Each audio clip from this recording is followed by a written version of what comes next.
Los anticiclones, al contrario de los ciclones que por su alta convección pueden generar nubes, pues finalmente los anticiclones son unas corrientes descendentes, unas corrientes subsidentes que niegan de pronto la formación de nubes y por ende pues van a tener lo que nosotros llamamos a veces un buen tiempo y es el hecho de que no caiga lluvia, pero eso no tiene nada de bueno para el terreno, ¿no? Porque pues finalmente vamos a tener terrenos supremamente áridos, incluso desérticos.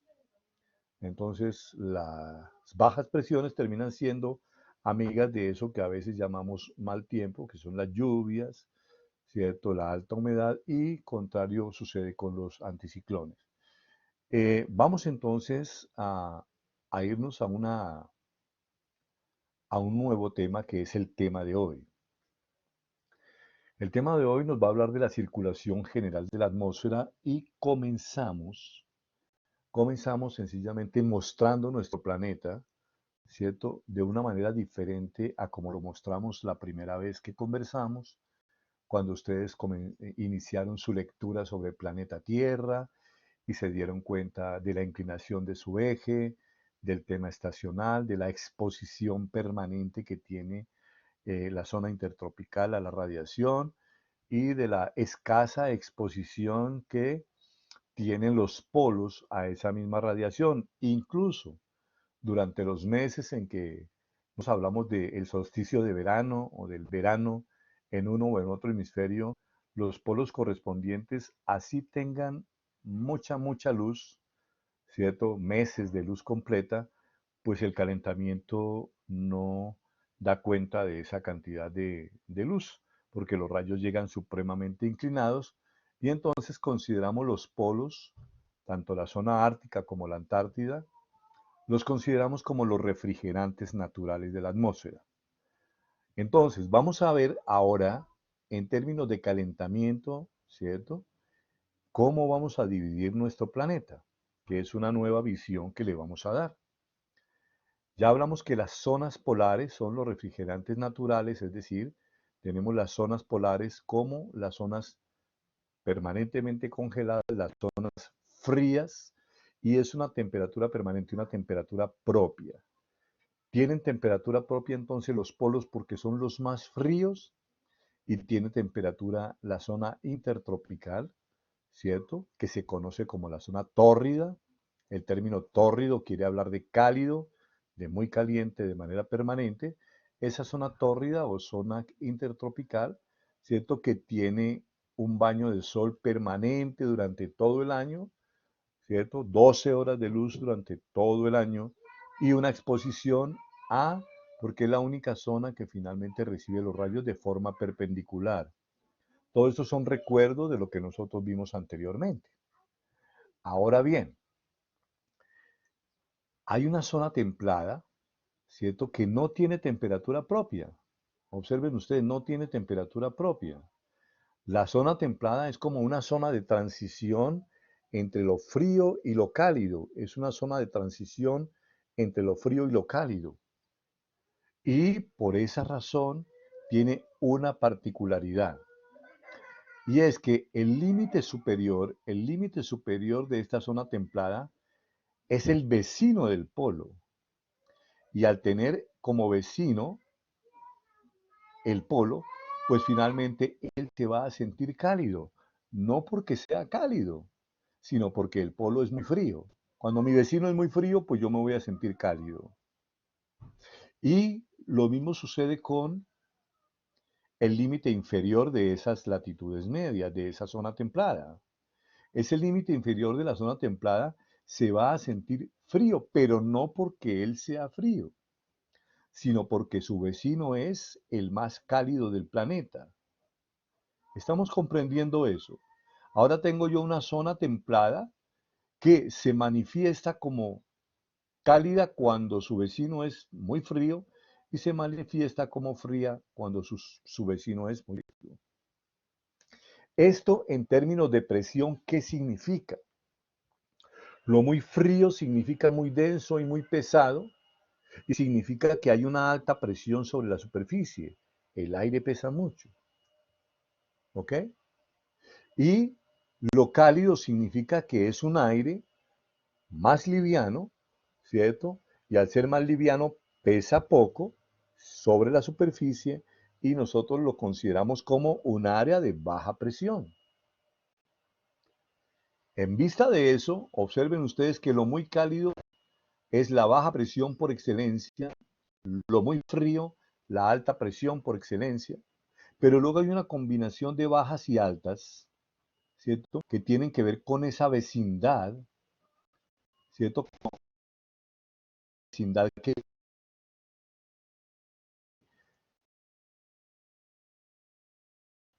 la plan el polo la zona con el Ecuador. Eso mismos en los dos hemisferios. Profe, se está perdiendo el audio. De tal que yo hago una lectura y digo, ah, ahí se escucha mejor. ¿Se Se escucha escucha. mejor ahora? Ahora sí. Ah, bueno, entonces voy a tratar de colocarme el micrófono un poquito más cerca. Voy a dejarlo por ahí se escucha ya mejor, ¿vale? ¿Sí? Sí, señor. Bueno, ok. Entonces, eh, encontrar ahora distribución. No, profe, el audio se te está como cortando, se escucha intermitente. Pero creo que es producto de la señal, ¿vale? Muchísimo la, Porque sale que tiene mala señal el profe. porque yo digo, yo pensé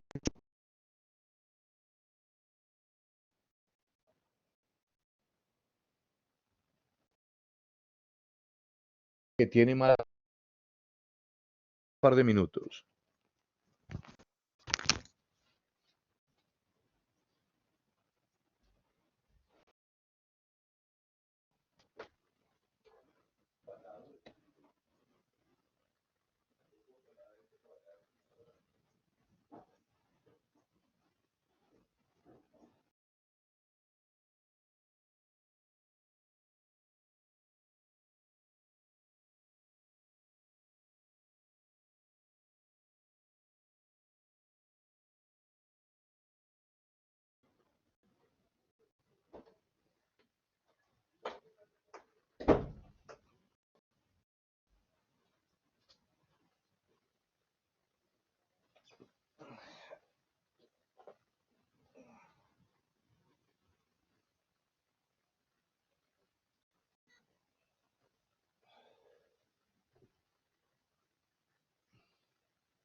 Vamos a ver si mejora la señal.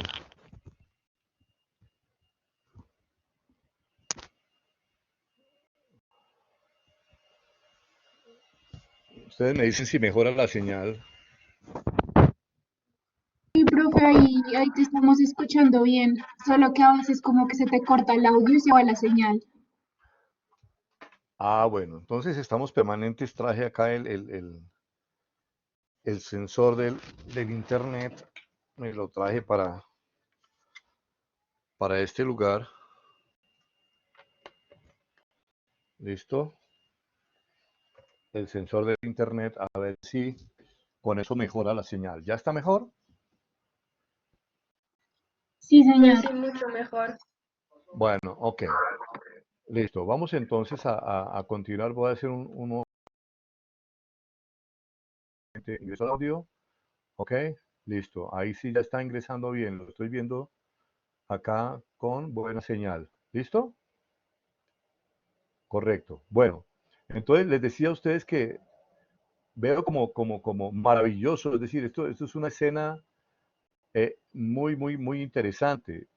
Yo pensaba que efectivamente mi atmósfera apretaba por todo lado la Tierra de la misma manera.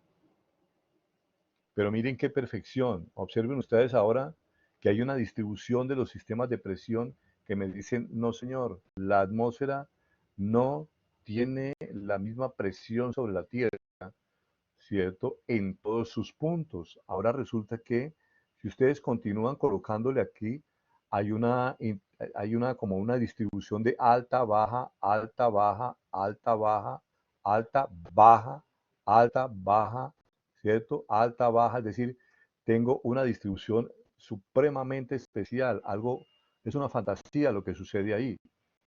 Pero si yo le uno a esto todo lo que vimos en la clase anterior, lo que significan las altas y las bajas en términos de viento, ¿sí? Que las bajas son convergentes, que las altas son divergentes, que las bajas tienen convección, que las altas tienen subsidencia, yo voy a tener una distribución de los vientos supremamente importante.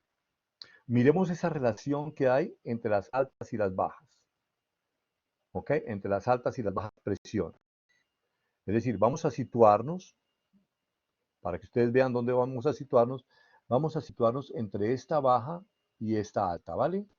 Vamos a situarnos entre la baja ecuatorial y la alta vecina, a ver cómo se observa. Observemos entonces la baja presión. La baja presión que nosotros ahora en términos de viento la conocemos como un ciclón.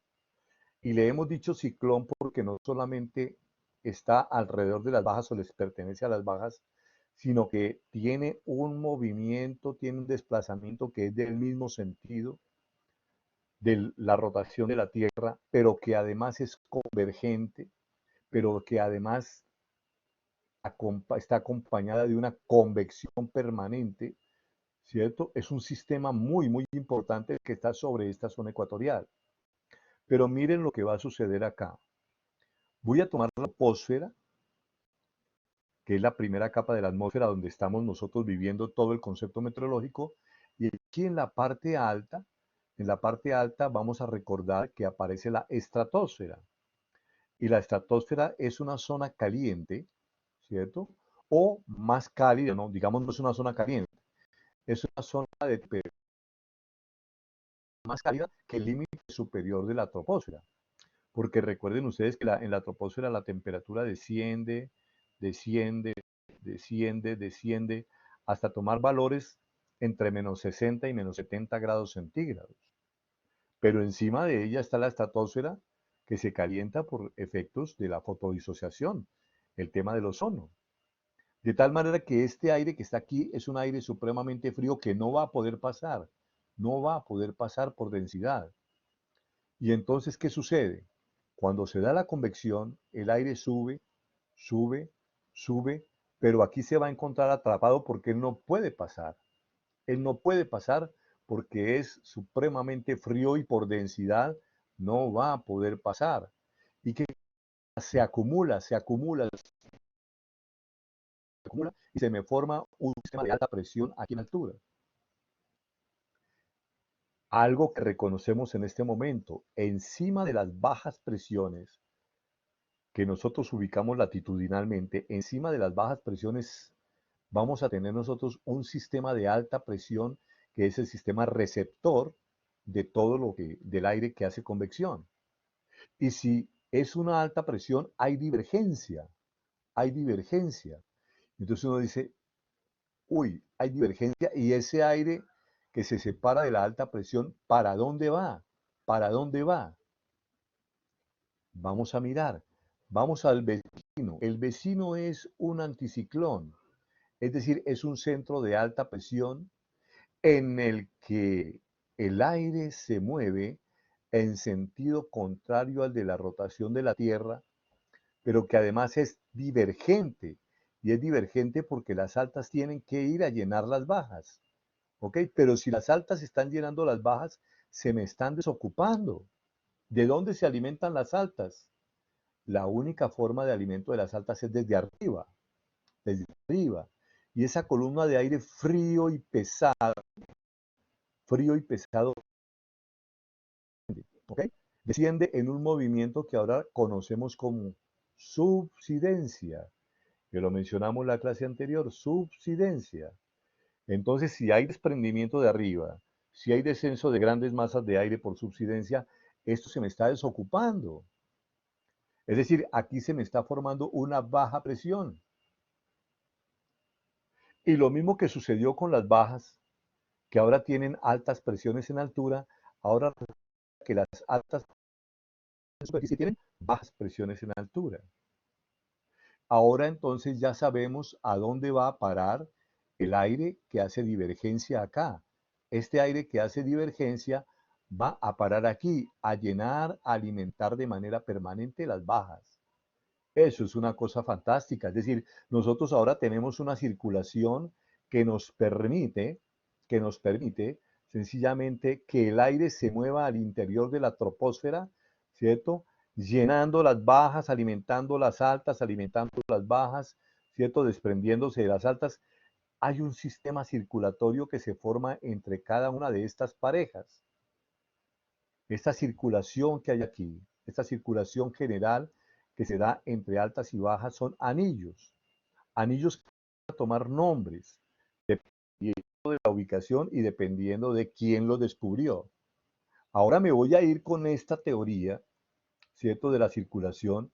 Vamos a ver cómo se observa eso, ¿ok?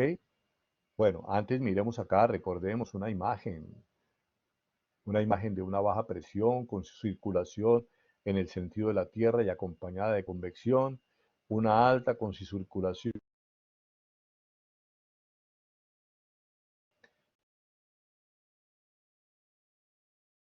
digamos un gran ciclón, un gran huracán, desde un satélite, y cómo las altas se ven de manera limpia, ¿cierto? Cómo las altas se ven de manera limpia. Priscila, ¿escuchas mejor ahora? ¿Sí? Cómo las altas se ven de Ahí la se limpia. cortó, pero Se cortó, pero ¿escuchas mejor ahora? ya sí. Bueno, ok, ok. Esta es la imagen que nos puede entregar un satélite, ¿cierto? La imagen que nos puede presentar un satélite de un, es decir, circulación en el sentido de la Tierra, con una formación de demasiada convección, y normalmente las observaciones de los satélites nos muestran atmósferas limpias, porque como hay una subsidencia, hacia abajo no hay formación de nubes. Pero miremos acá el resumen, ¿cierto? De lo que significan los ciclones y los anticiclones, de lo que significan los ciclones en términos de presión y los anticiclones en términos de presión, lo que significan los ciclones y su convección y los anticiclones y su subsidencia. Y vamos a mirar todo en un planeta que vamos a mirarlo entre polo y polo. Vamos a coger los polos, vamos a acostarlo y vamos a ver un polo acá y vamos a ubicarnos en el centro donde está el Ecuador, ¿vale? Miremos el Ecuador y su vecino, la alta presión, para recordar esta gráfica que vimos acá, ¿ok? Vamos a recordar el Ecuador, que es una baja presión, y su vecino, ¿cierto? Que es una alta presión, porque como él es cálido, ella se siente un poquito fría. Vamos a mirarlo acá, en este resumen. Vamos a ponerle mucho cuidado a este resumen porque recoge todo lo que vimos anteriormente, en términos de temperatura, en términos de presión, en términos de movimiento del aire. ¿Ok?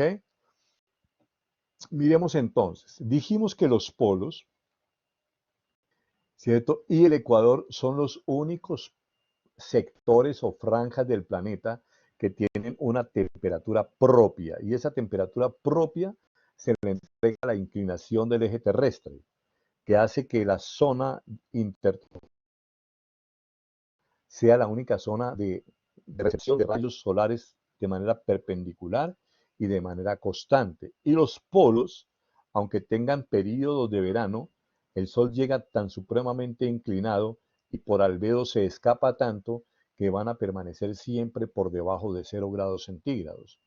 ¿Ok? Son dos sectores de la Tierra que tienen temperaturas propias. Pero también dijimos que esta zona templada de la Tierra, ¿cierto? Tiene en la parte, en su límite superior, un vecino muy frío, que es el polo, y en su parte inferior un vecino muy cálido, que es el ecuador, lo que hace que en la parte alta de la zona templada ella experimente un aire más cálido y menos denso y menos pesado y se comporte como una baja presión. Y en el sector inferior de esa capa templada, ¿cierto? Se sienta más frío porque su vecino es muy cálido y entonces se comporte como una alta presión. Luego en este hemisferio ya tenemos la baja ecuatorial, la alta, la baja y la alta. En el otro hemisferio se repite se repite exactamente lo mismo. La relación que hay entre un sistema y un sistema de alta. Vimos cómo en el sistema de baja presión, además de la circulación en el sentido de la Tierra, había una convección importante. Y esa convección importante sencillamente hacía que el aire ascendiera, ascendiera, ascendiera, ¿cierto? Y se acumulara aquí en la parte alta. No puede pasar. Y no puede pasar porque este sector, ¿cierto? Es el sector de la capa de ozono, es el sector un poco más cálido que ese final del viaje que tiene el aire, porque decimos que el aire, la temperatura disminuye, disminuye, disminuye hasta que alcanza valores de menos 60, menos 70 grados centígrados aquí en esta parte alta de la troposfera. De tal manera que este ascenso por convección va a hacer que el aire se acumule aquí, formándome una alta presión. Recordemos ahora, encima de las bajas presiones, al final de la troposfera va a haber una alta presión. Esta alta presión es divergente, por naturaleza es divergente. La pregunta que nos hacíamos era, ¿y hacia dónde va ese aire que se desprende de las altas? Y ahora resulta que hay una baja presión encima de la alta superficial. ¿Por qué razón? Porque este aire frío y denso desciende, desciende por subsidencia, desciende ocupando este lugar. Y eso sucede al lado y lado del Ecuador. De tal manera que hay subsidencia en esa parte inferior de la zona templada y hay subtropicales. De tal manera que ahora se me está formando una circulación, observen, entrega, subside, entrega, entrega, circulación. A esa circulación se le da el nombre de su descubridor, ¿cierto? De quien la encontró, que es el señor Hadley. Y a eso se le conoce técnicamente como la famosa célula de Hadley. ¿Ok? Observen que lo mismo que sucede aquí está sucediendo aquí, en proximidades del polo. ¿Por qué razón? Porque este es muy frío, ¿cierto? Alta presión, y este se siente calidito porque este es muy frío. De tal manera que aquí hay convección, lo mismo, convección. Y aquí vuelve a haber divergencia para llenar esta baja que se está formando por el abandono del aire para llenar la alta presión. Y se me forma una circulación similar. Observen ustedes una circulación, esta rojita y esta rojita son mismas. Son circulaciones que tienen el mismo sentido. Ahora estamos viendo la atmósfera, cómo se mueve verticalmente. Habíamos visto muchas cosas horizontales en superficie, pero ahora la estamos viendo verticalmente, verticalmente. Observen esta circulación. A esta circulación se conoce como circulación polar. Pero lo fantástico, lo exclusivo y lo impresionante de esto es lo que sucede aquí en latitudes medias. Observen, esta circulación que me habla de divergencia, convección, divergencia, subsidencia, ¿cierto? Y esta otra circulación lo mismo. Pero cuando yo comparo esta alta con esta baja, mire lo que pasa. La alta le entrega a la baja en un proceso de advección, otro nombre que ustedes conocen. ¿Sí? Esta advecta, en un proceso de advección, la alta le entrega porque la alta es divergente. Y sobre la baja hay convección. Y cuando aquí se forma la alta, hay divergencia otra vez. Divergencia para llenar esta baja que está encima de esta alta. ¿Cierto? Y luego desciende por subsidencia y se me forma esta circulación. que de manera curiosa, ojo, de manera curiosa, es una circulación contraria a las circulaciones que la envuelven.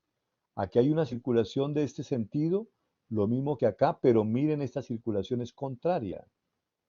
Esta circulación la descubrió el señor Ferrel, por eso se llama célula de Ferrel. Históricamente tiene un origen muy, muy especial. Históricamente nosotros reconocemos en los años de 1700, 1600, 1500 hacia atrás, ¿cierto? Cómo los navegantes portugueses, los navegantes ingleses, ¿cierto? Los españoles, cómo finalmente había ese desplazamiento de esos navegantes buscando las tierras americanas. Y ellos se movían de latitudes altas, ¿cierto?, hacia las latitudes bajas, ¿cierto? Conocen ustedes la historia de Cristóbal y sus antecesores, porque antes de él hubo otros, ¿ok? Y observen lo que sucedía. Pero, esas naves, eran esas inmensas naves llenas de velas, ¿no? Unos veleros inmensos, donde el aire lo que hacía era empujar los barcos, ¿cierto? Empujarlos hinchando o inflando sus velas, ¿ok? Y cuando salían estos barcos inmensos de acá, estos veleros, a estas tierras, cuando iban por altitudes medias, entre medias y altas, el viento era contrario. Y si el viento era contrario y ellos venían en esa dirección, lo que hacía el viento era devolverlos o frenarlos y ellos tenían que recoger las velas. Y automáticamente la carga de movimiento del barco se la entregaban a los esclavos que tenían que remar con todos los esclavos. Tenían que remar. Esa condición, esa condición que opacaba o que dificultaba los viajes que se hacían de las altas latitudes hacia las bajas latitudes, esos viajes en esos inmensos veleros, fue la que llevó sencillamente a los científicos de la época a averiguar qué pasaba, porque no era una sola vez, era siempre a ver qué pasaba. Y el señor Ferret se encuentra sencillamente con esta circulación.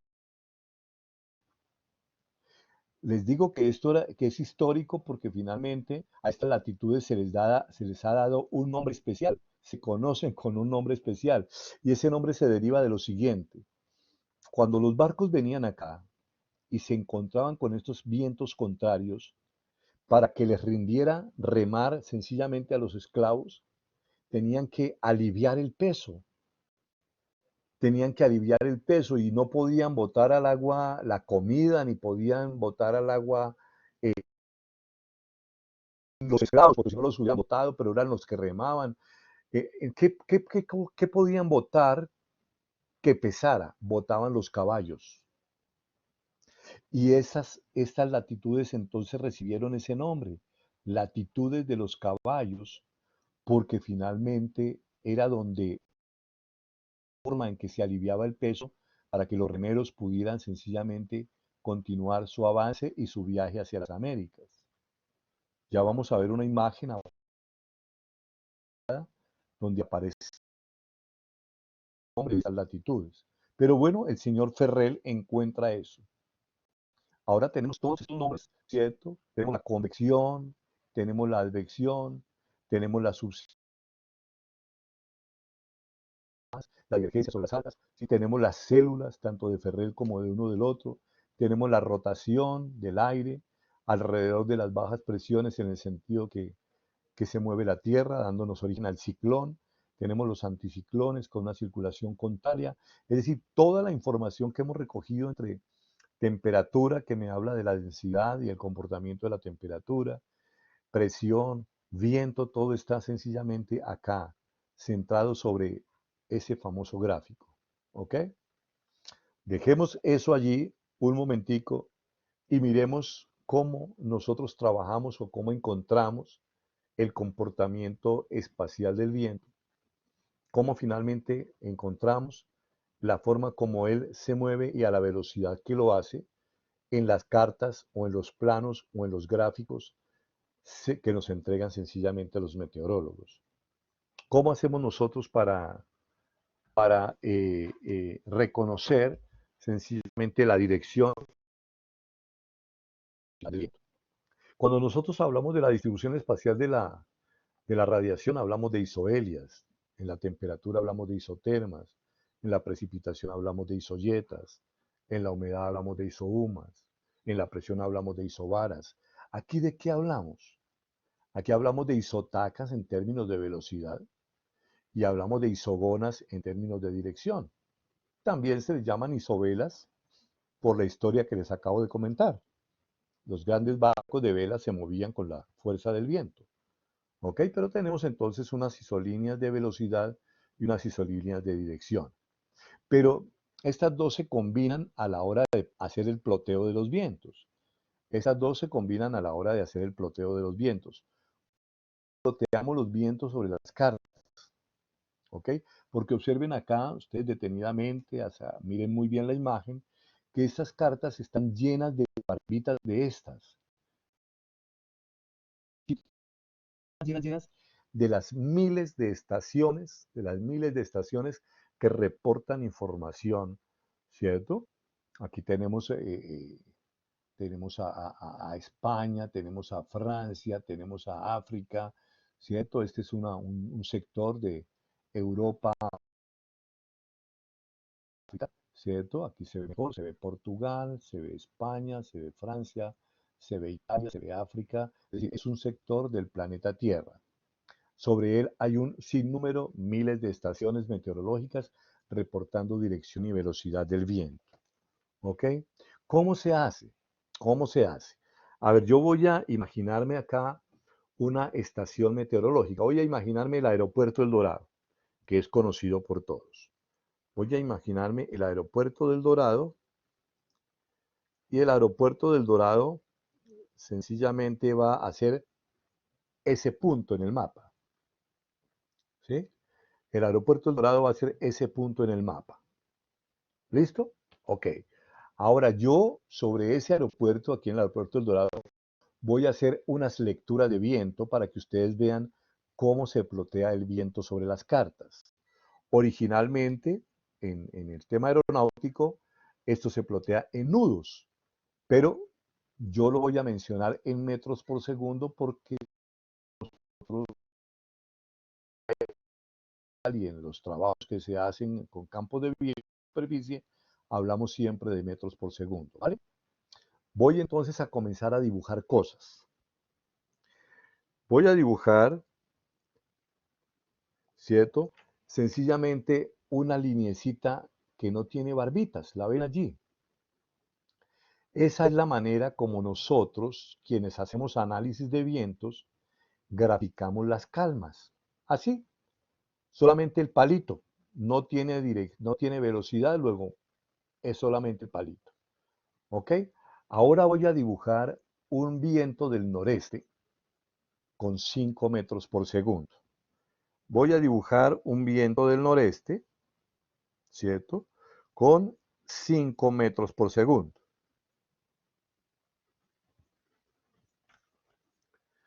Un viento del noreste con 5 metros por segundo. ¿Ok? Voy a colocarle acá noreste, por si acaso la imagen se revierte. Un viento del noreste con 5 metros por segundo. Observen ustedes que es una línea inclinadita.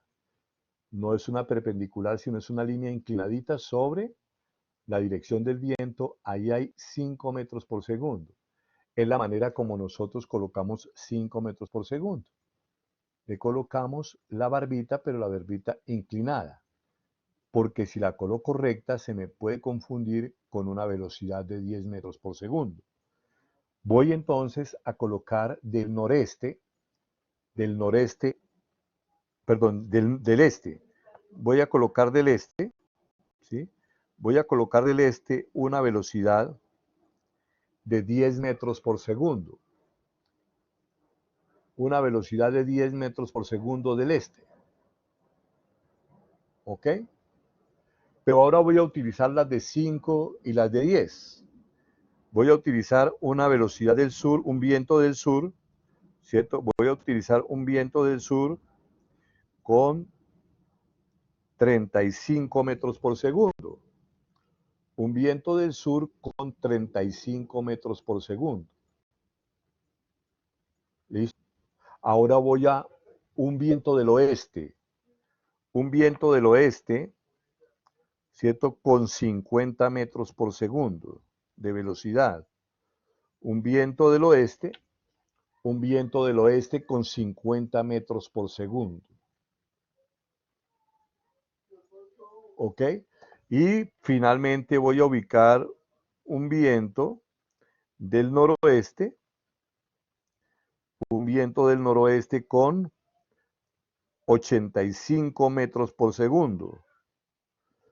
Un viento del noroeste con 85 metros por segundo.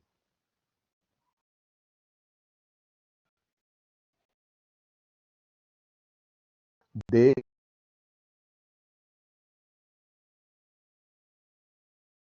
manera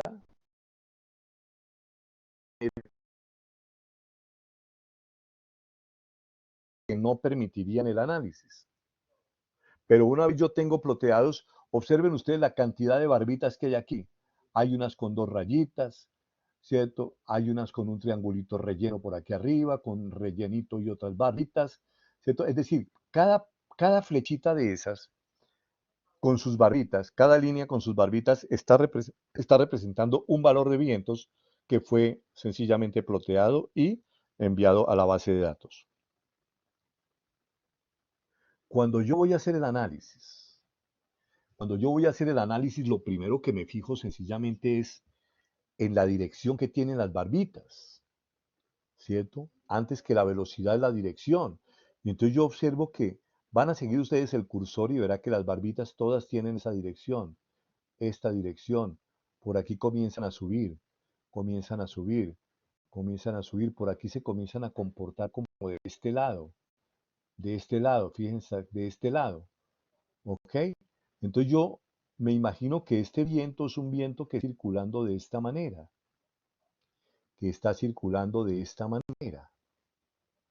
¿Ok? Pero ese viento que circula de esa manera, ¿cierto?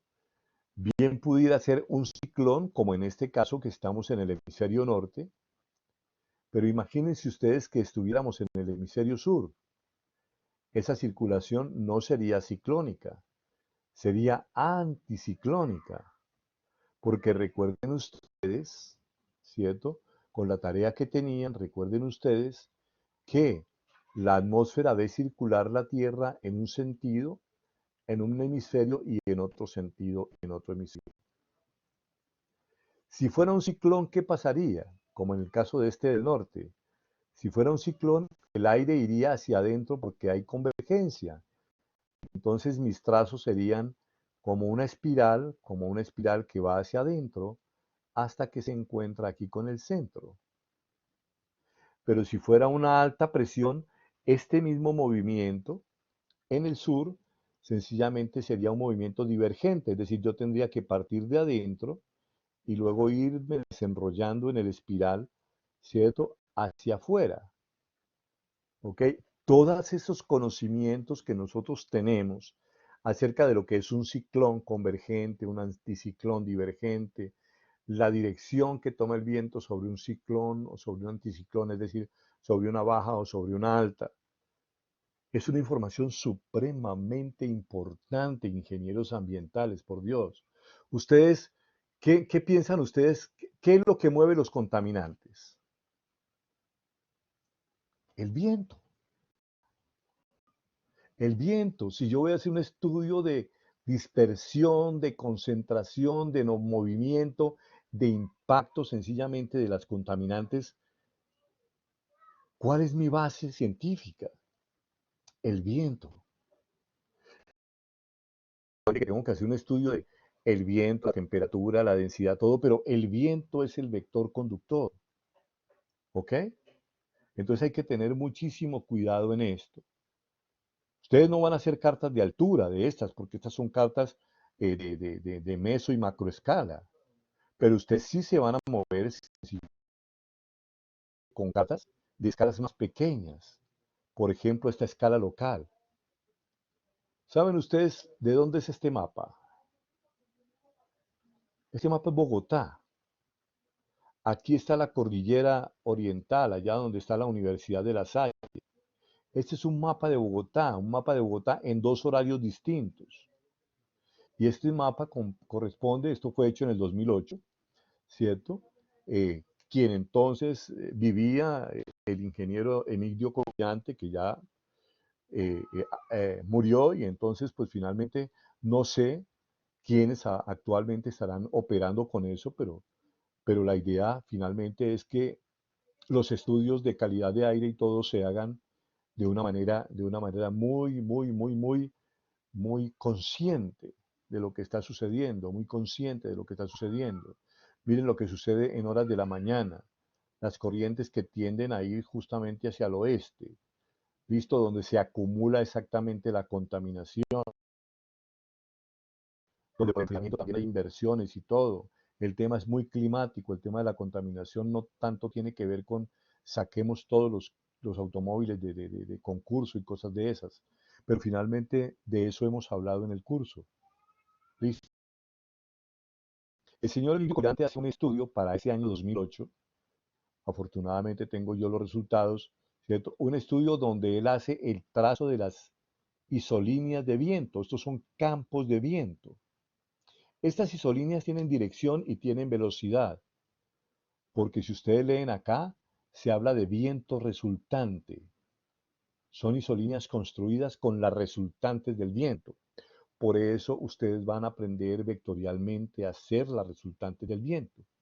Tomando dirección y tomando velocidad, ¿cierto? Construyen sencillamente sus resultantes. Ahora, se toma la resultante, ¿cierto? Observen que este mapa es de la mañana y este mapa es de la tarde. Ni siquiera puedo decir que se comporta normal en horas de la mañana. Hasta ahora está saliendo el sol. En horas de la madrugada, pues, de la mañana, todavía los sitios calientes de una ciudad como Bogotá corresponden al área industrial. El resto está todavía frío. El área industrial es un centro, observen ustedes la circulación, es un centro ciclónico, un centro de bajas presiones, un centro donde hay convección, ¿sí? De tal manera que si hay convección, pues lo que sucede es que el aire va a fluir, a moverse hacia ese punto. Pero de la tarde, cuando ya el terreno está caliente prácticamente en toda su extensión, los vientos se comportan de acuerdo con esa circulación general, que es para este caso, que, y que luego se desplazan en un sentido, como por un viento y se mueven por ahí, supremamente especiales. Si ustedes van a diseñar una red de calidad de aire y no tienen estos estudios, ¿dónde van a ubicar los puntos de muestreo, por Dios? Si es que los puntos de muestreo yo los tengo que ubicar de acuerdo con la dirección que tiene el viento. Supongamos que yo necesito averiguar cuáles son las fuentes de contaminación, ¿cierto? Para barrios como Chapinero, El Lago y El Chicó, es decir, el norte de Bogotá, ¿cierto? Quiero estudiar la contaminación del norte de Bogotá, ¿cierto? Aquí está mi fuente, todas mis fuentes de emisión aquí, observen de la zona industrial, ¿listo? ¿Dónde voy a ubicar yo entonces las estaciones de monitoreo? ¿Las voy a ubicar aquí atrás? No me sirven para nada. Tengo que ubicarlas adelante de las fuentes de emisión, ¿cierto? Y todo eso tengo que hacerlo en el diseño perfecto. Ahora, yo colocaría estaciones atrás si yo lo que quiero es de pronto determinar qué sucede con la contaminación por el flujo vehicular en el centro de la ciudad o cosas de ese tipo, pero yo si desconozco la circulación, si desconozco el desplazamiento y la de viento, pues finalmente no estoy haciendo nada. Compañeros, yo finalmente lo que quiero insistirles a ustedes es que como ingenieros sus estudios sean lo más técnicos posibles y eso es lo que yo he hecho desde mi primer momento de clase, es reconozcan su planeta y actúen efectivamente conociendo cada uno de sus parámetros y el impacto y cómo se pueden manejar. Ahora ya vemos cómo el viento se puede estudiar a través de isolíneas, que son o las isotacas o las isovelas, y yo las trato independientemente, o estas isolíneas que son producto sencillamente de la resultante del viento. ¿Ok? Vamos entonces a mirar acá otras imágenes. Aquí ya está Colombia. ¿Para qué muestro esta imagen? Esta imagen la muestro para contarles a ustedes que hay diferentes niveles en el estudio del aire, ¿cierto? Diferentes capas. Ustedes observan allí flechitas amarillas, flechitas verdes, flechitas azules, ¿cierto? ¿Cierto? Algunos puntos rojos o lo que sea. Observen ahí, mínimo se observan las amarillas, las verdes y las azules, ¿cierto? Amarillas, verdes y azules que me hablan de una capa, de dos capas, de tres capas. A esa composición entre capas, nosotros la llamamos topografías relativas, ¿cierto? Y necesitan una infraestructura especial necesitamos una sala, necesitamos un estatus, o la composición hacerla hoy en día como una composición directamente por computador, ¿cierto? Pero no es el caso para nosotros, aunque tenemos que llegar a ese nivel. Tenemos que llegar a ese nivel si efectivamente nosotros queremos hacer estudios serios de calidad de aire en vientos o en atmósferas que están por encima de la capa límite. ¿Listo? Ok. Por aquí entonces nosotros tenemos esa composición que nosotros la trabajamos para identificar los vientos que acompañan un vuelo. ¿Listo? Aquí tenemos otro trazo que nos deja ver también algunas cositas. Tenemos otro trazo, observen ustedes. Aquí están las barbitas, observen líneas, ¿sí? Las líneas me conducen, me conducen, me conducen, me conducen. Yo las voy siguiendo, mire, mis líneas sencillamente obedecen al trazo, hace que por aquí se van torciendo, observen, y luego van disminuyendo su velocidad, y aquí están entrando, entrando, o sea, me dicen, aquí hay un núcleo, y es un núcleo de baja presión porque hay convergencia, y si hay convergencia es un ciclón. ¿Ok? Aquí está entonces cómo encontramos un ciclón y cómo identificamos un sistema de baja presión, ¿cierto? Solamente conociendo la... ¿Sí? Es una forma también de trabajar con el viento de manera muy juiciosa. ¿Listo? Y aquí vamos a mirar esto mismo con lo que hemos logrado captar en estos momentos. Vamos a mirar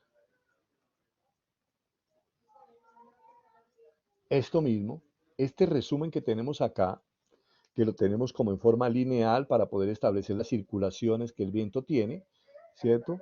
Vamos a mirarlo en esta última gráfica que tengo acá, que les estaba mostrando. Esta, la gráfica entonces de la circulación del viento. Esta gráfica de la circulación del viento. Observen que ya tenemos ordenadas nuestras circulaciones. La circulación polar, ¿sí?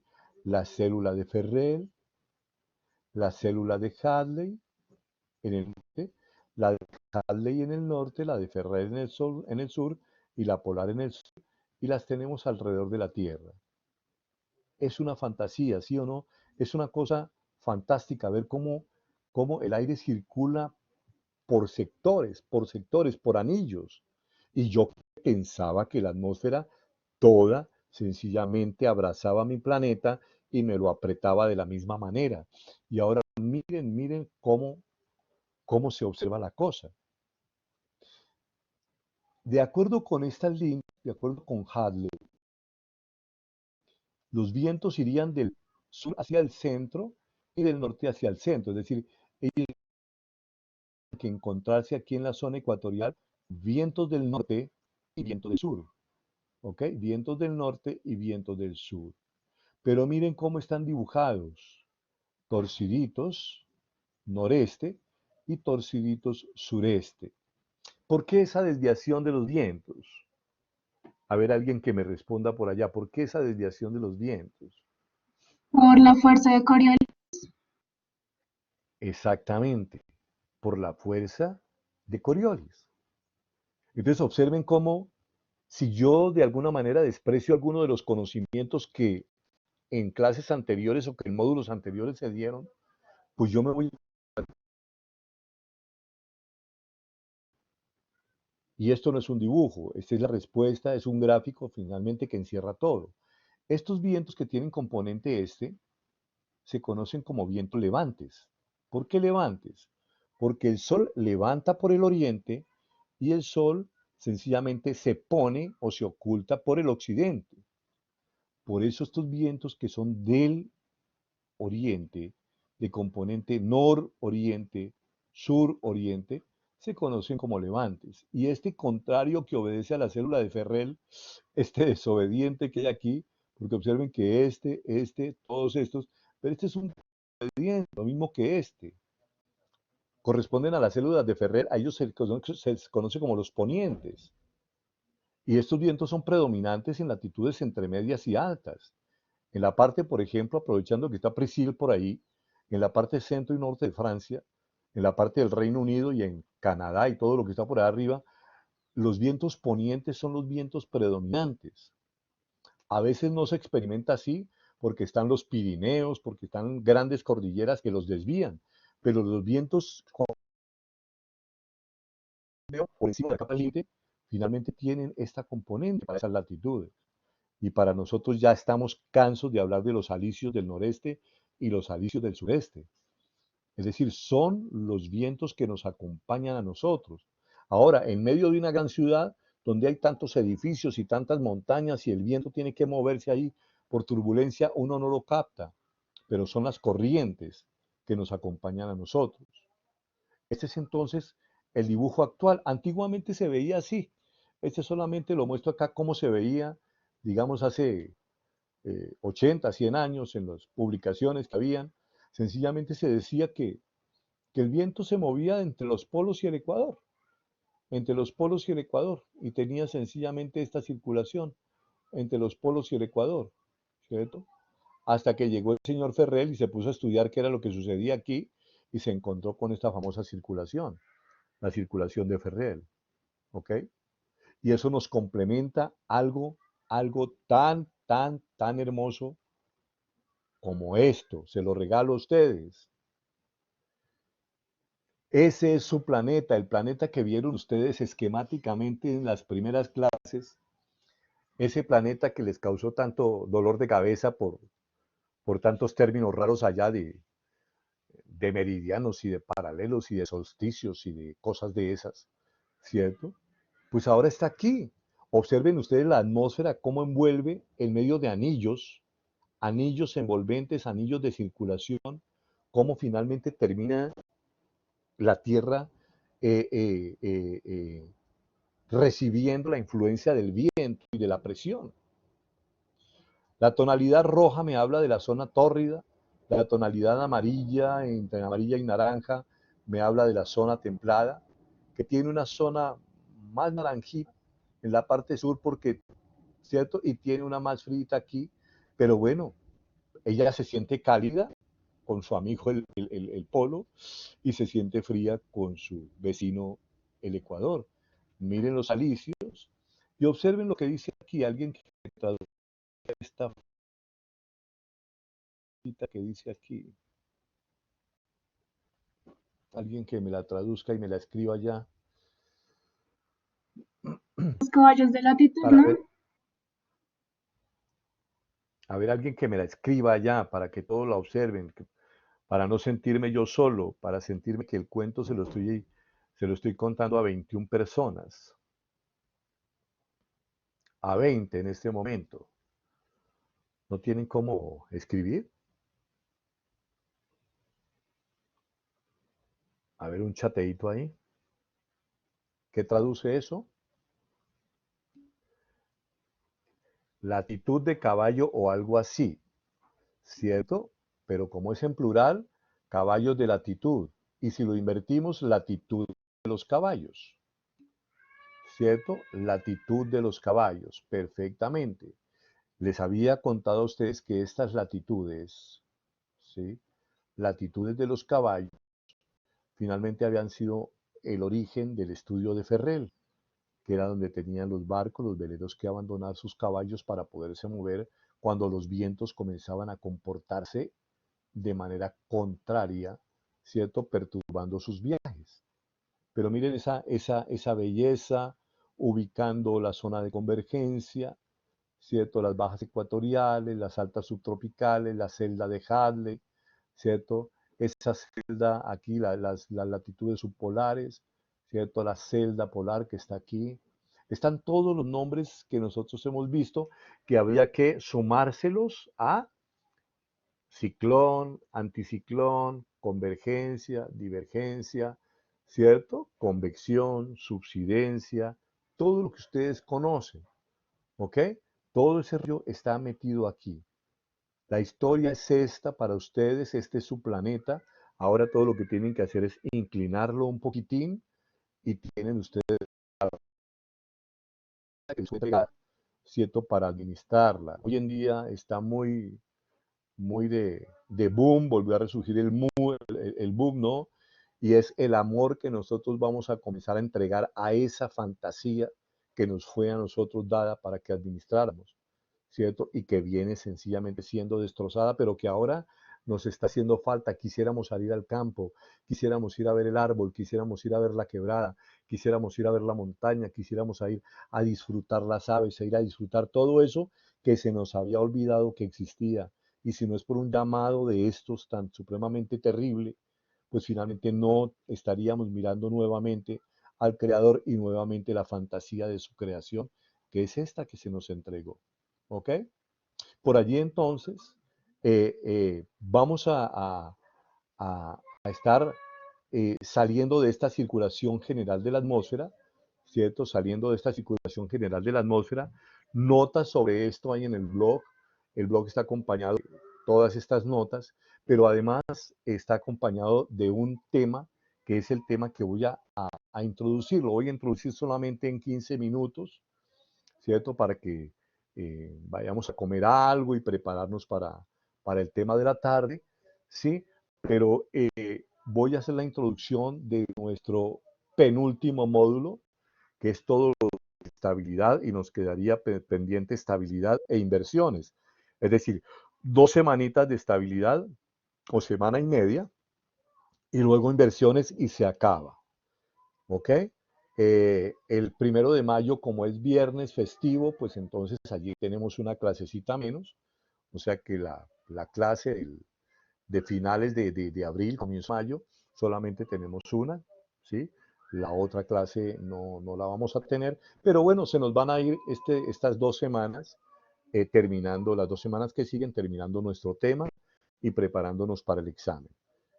Comenzamos a prepararnos, por favor, les he venido insistiendo en esto, leamos lo que hay en el blog. Allí hay un tema de presión atmosférica, un tema de presión y vientos que tiene sencillamente un pequeño cuestionario de 7 preguntas.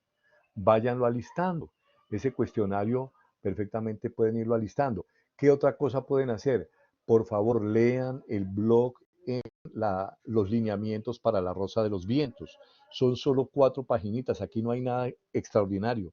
4 paginitas con un ejercicio. Resuelvan eso, ¿cierto? Para que tengamos la otra semana preguntas sobre eso para preparar sencillamente el taller del día 8, ¿ok? Que incluirá un par de plicas sobre este temita que acabamos de ver de vientos y el tema de estabilidad, ¿ok?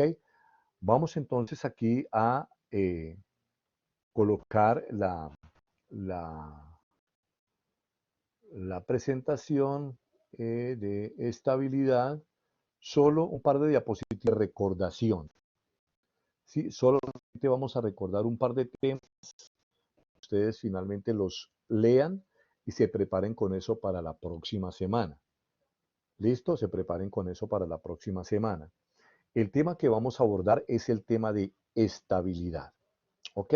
Voy a hacer un lapsus, un parecito aquí, una paradita de de 2 o 3 minuticos por si alguien tiene alguna pregunta que hacer. Ana Sofía acaba de llegar, o sea que no tiene preguntas. Pero pues finalmente veamos aquí paraditos qué preguntas de lo que acabamos de ver, ¿cierto? Si hay alguna pregunta o la dejamos para la próxima semana, donde vamos a enmarcar todo en rosa de vientos, en preguntas de vientos, en preguntas de presión, y luego limpiar un poco la información que hemos recibido.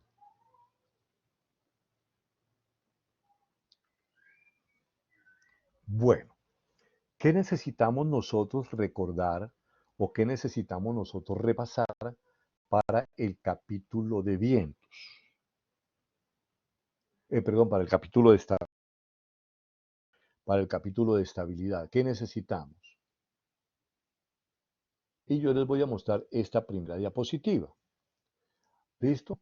Necesitamos recordar lo que acabamos de ver. ¿Cómo se produce el enfriamiento del aire en los ascensos por convección? Porque recuerden ustedes que la atmósfera es muy, muy mala, ¿cierto? Es muy mala transfiriendo, es muy mala eh, eh, de alguna manera compartiendo energía, conduciendo sencillamente energía calorífica. Decimos que ella es mala conductora, entonces por eso los procesos que estudiamos en ella los consideramos adiabáticos. Pero acabamos de mencionar convección y acabamos de mencionar subsidencia. Fíjense que cuando hay convección, la masa que asciende va ganando volumen porque se va quitando presión de encima. Y cuando ella hace subsidencia, sencillamente se va comprimiendo. Pero resulta que esa compresión y descompresión, que es de tipo adiabático porque no hay intercambio de energía allí, termina conduciéndome a enfriamiento y calentamiento adiabático. Entonces uno dice que las parcelas de aire o la atmósfera sencillamente se enfría por descompresión adiabática y se calienta por compresión adiabática. Hay una teoría allí en el blog, en el capítulo de temperatura, hay una teoría que acompaña esto. ¿Listo? Bueno, ahora, hay otra teoría que acompaña esta otra cosa, que es el tema del equilibrio. También allá cuando se habla de estabilidad, ¿cierto? Porque ya subí en la semana que sigue, ¿cierto? Allá ustedes buscan en la plataforma, pero en esta y en la otra semana, pero también están en el blog. Nosotros tenemos sencillamente esa herramienta importante que ha sido creada para tener la información. Allá en el blog hay unas notas sobre estabilidad, ¿cierto? Hay notas sobre estabilidad y hay notas sobre presión, hay notas sobre vientos. Necesito que las lean, porque el tema de estabilidad nace del equilibrio. Ustedes en su casa tienen su libro de física de los primeros semestres, incluso el de la secundaria, y ahí hay un capítulo en todos esos libros de sexto, perdón, de 11 para ustedes, ¿cierto? Capítulo que tiene que ver con el equilibrio. O un sistema se encuentra en equilibrio cuando las fuerzas que sobre él se ejercen finalmente se compensan o tienen como resultante cero o se igualan haciendo que ese cuerpo permanezca en reposo. Ahí se habla de equilibrio. Pero lo importante para nosotros en el tema meteorológico es preguntarnos, ¿y qué pasaría si yo le rompo el equilibrio? Esa es la pregunta que nosotros vamos a hacer en la siguiente clase. ¿Qué va a pasar cuando yo a un sistema, a una masa de aire, a una muestra, le rompo el equilibrio? ¿Qué va a pasar? ¿Será que ella retoma ese momento de equilibrio para que yo la considere estable? ¿Será que ella se aleja mucho más de ese momento de equilibrio para que yo la considere inestable? ¿O será que efectivamente como que no le importa mucho? Como que le rompen el equilibrio y por ahí ya encuentra otro momento de equilibrio y pasó. Y entonces nosotros la llamaríamos neutra. Eso lo van a leer ustedes allá. Van a repasar eso y yo voy a colocar sencillamente mi cuota como meteorólogo para conducirlos a poder entender cuándo una atmósfera es o no es estable. ¿Listo? Y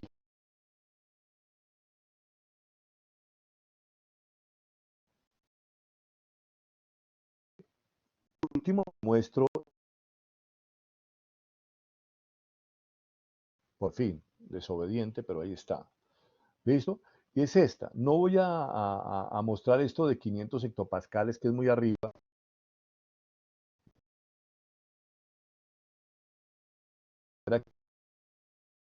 Superficie.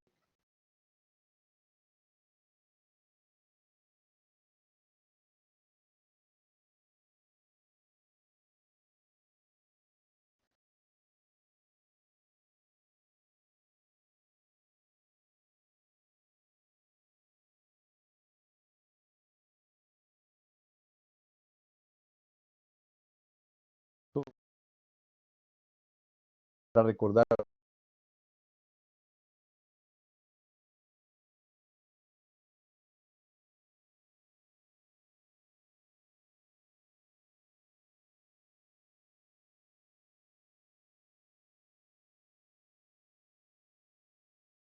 ¿escuchando bien? ¿Me están escuchando?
¿Listo? Ahora, ¿se está escuchando ya? Ahora se escucha.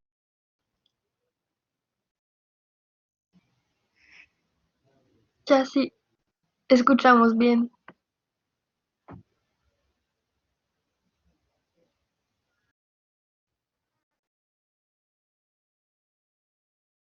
¿Se escucha?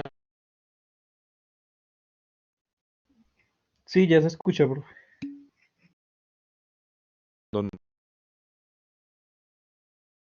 Estaba recargando video, cargando audio, conveniente.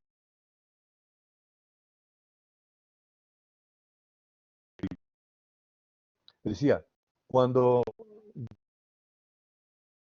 la señal de audio y la vuelva a encender, a ver, ¿ok?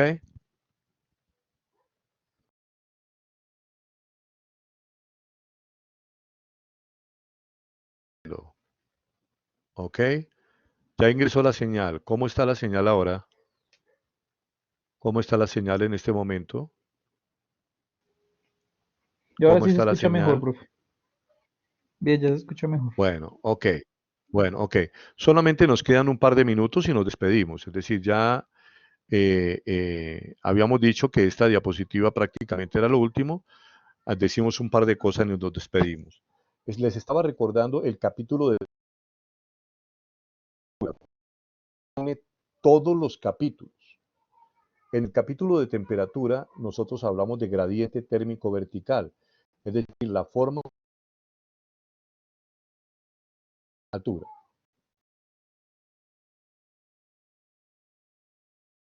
Pero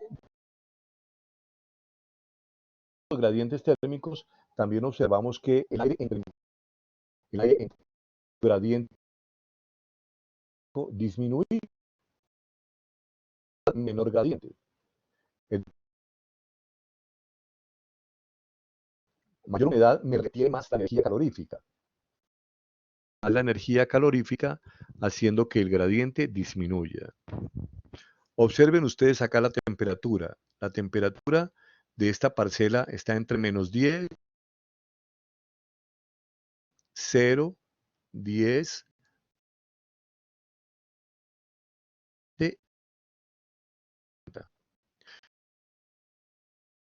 4 y 3.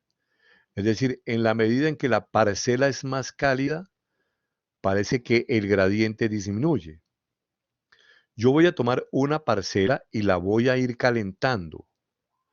Recuerdan ustedes que cuando yo tengo un aire saturado, cuando yo lo caliento, él gana volumen.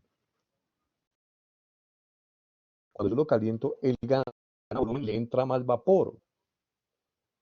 ¿Recuerdan eso? Tengo un aire saturado.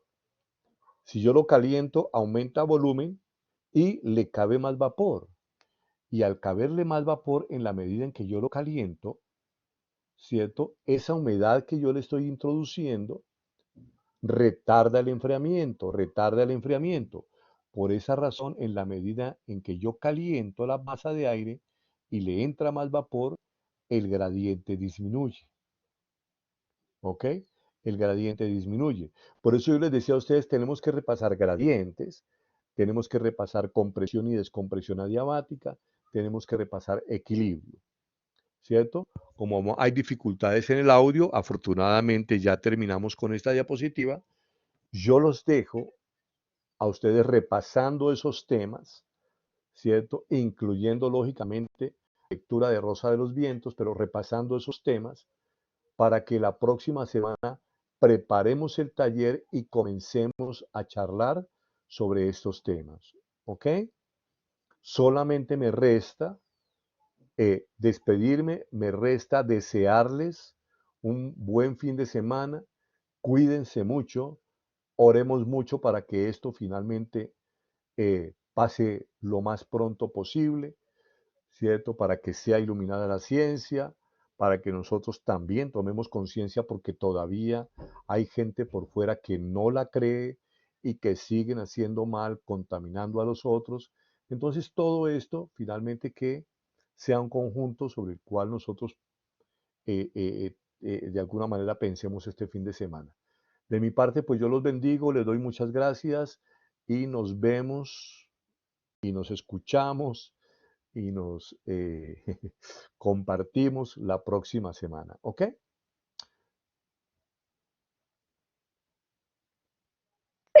Profe, qué pena. A ver, cuéntenme. Si tengo dudas con la nota, ¿te puedo escribir al correo? Sí, si quieres escribirme al correo y de manera personal me preguntas y yo pues te dejo ver